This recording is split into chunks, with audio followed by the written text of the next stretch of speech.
আফরান নিশো তোমাকে বস হইতে চাইছিল কি, বস মালিক, কিন্তু শাকিব খান আইসা আফরান নিশোকে একদম চাকর বানায় দিলেন। মেরিল প্রথম আলো অ্যাওয়ার্ড অনুষ্ঠান একদমই সেই ঝাঁকানাকা হয়েছে, দারুণ হয়েছে। সেখানে উপস্থিত ছিলেন বস শাকিব খান এবং অনেক মডেল, অনেক শিল্পীরা সবাই উপস্থিত ছিলেন। দেখেছি অনেক সুন্দর হয়েছে অনুষ্ঠানটা। ভিডিওটি আপনাদের চোখে পড়েছে কিনা জানি না, ওই যে লাগে উড়া ধরা যে গানটাতে নাচ করছিলেন শাকিব খান, প্রীতম হাসান আর তাসনিম ফারিয়া, আর ছিল ওই যে তোমার ঘরে বস আফরান নিশো।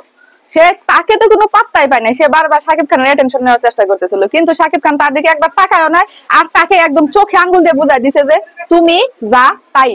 কিছুদিন আগেও এই আফরান নিশো বললাম না যে মালিক হতে চাইছিল, মালিক হতে কেন চাইছে, দুনিয়ার বদনাম শাকিব খানের নামে করছে। শাকিব খানের নামে মিডিয়ার সামনে এসে তিরস্কার করে কথা বলছে, টিটকারিমূলক কথা বলছে। কিন্তু বস তো আসলে উনি তার জীবনে অনেক চড়াই উত্তরায় পার করেছেন, অনেক খারাপ সময় গেছে শাকিব খানের, কিন্তু সে ধৈর্য ধরে এখন যে লেভেলে নিয়ে গেছে নিজেকে, এখন যে সারিতে নিয়ে গেছে, এখন সবাই তার নাম বলে, এই যে আমরা সবাই তার নাম বলি, কেন সে তাকে সেই উচ্চতায় নিয়ে গেছে। মানুষের সমালোচনা করলেই উপরে উঠা যায় না, ঠিক আছে। আফরান নিশো ভাই বস, আপনাকে যে বস ডাকে, আপনাকে অনেক সম্মান করতো সবাই।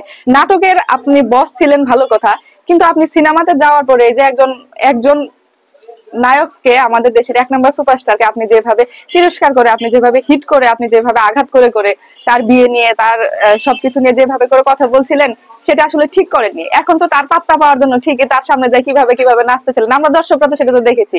কমেন্ট বক্সটা একটু চেক করে দেখেন আফরান নিশো ভাই, আপনার নামে সবাই কি কমেন্ট করেছে। এত পাত্তা পাইতেছিলেন, একটা বার আমার দিকে তাকাইলো না, কি অবস্থা। আপনি আবার কি করলেন, ফারিয়া তাসনিমের দিকে এভাবে করে নেচে নেচে যাচ্ছিলেন, তাসনিম ফারিয়া আবার যায় শাকিব খানের দিকে, মানে আপনি যান নায়িকার দিকে, নায়িকা যায় আরেক নায়কের দিকে, কারণ নায়ক আসলে তো সেই নায়কই হচ্ছে শাকিব খান। আর আপনি ভালো কথা, 2টা মুভি করছেন, 3টা মুভি করছেন, আরো করতেন, কিন্তু এইভাবে করে আপনাকে বদনাম করা, তাকে ছোট করে কথা বলা উচিত হয়নি। আজকে তো ঠিকই বুঝলেন আপনার জায়গাটা কোথায়, জায়গাটা সবাই চিনিয়ে দিছে না, হ্যাঁ শাকিব খান চিনিয়ে দিছে না, কি অবস্থা আপনার।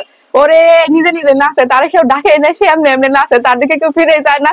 সে কত পাত্তা নেওয়ার চেষ্টা, কত অ্যাটেনশন নেওয়ার চেষ্টা, কিন্তু শেষ পর্যন্ত কি হলো, শেষ পর্যন্ত ওই হাসির পাত্র হয়ে গেলেন। এখন অনলাইনে আপনাকে পচাচ্ছে। তো আপনার যে জায়গাটা কোথায় সেটা একটু আগে থেকে বোঝা উচিত ছিল, আগে থেকে বোঝা উচিত থেকে তার সাথে তাকে নিয়ে এইভাবে করে কথা বলা দরকার ছিল। তারপর আবার সেলফি তুলতে গিয়েও দেখলাম আপনাকে একদম লাস্টে, একদম কর্নারে সবাই সেলফি তুলছে, ওখানে 10-15 জন হবে, আফরান নিশো একদম লাস্টে, একদম এদিকে যায় এমনি করে তাকায় থাকে, আবার এইভাবে করে তাকায় একটু পাত্তা পায় কিনা, কিন্তু শেষ পর্যন্ত সে পাত্তা তো পাইলই না, কি আর করার। খুবই হাস্যকর লেগেছে ব্যাপারটা। আপনি যা তাই, ঠিক আছে, আপনি হইতে চাইছিলেন মালিক, কিন্তু আপনি আসলে দিন শেষে চাকর।